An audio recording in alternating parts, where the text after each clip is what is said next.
Hey guys, in this video I'm going to show you how to fix dev error 0x872394DC. Now, if you have made any optimizations to your game in the new season, you'll get this error. What you need to do is just go to your file explorer, okay? And then when you see documents, I want you to right click on it and you will get all of these options. I want you to come here all the way at the bottom. Click on properties, okay?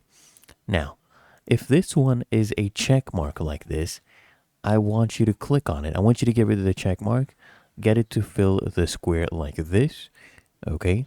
Make sure you don't leave it empty. Make sure it's filled up like this, the square. And then I want you to click on apply and then okay.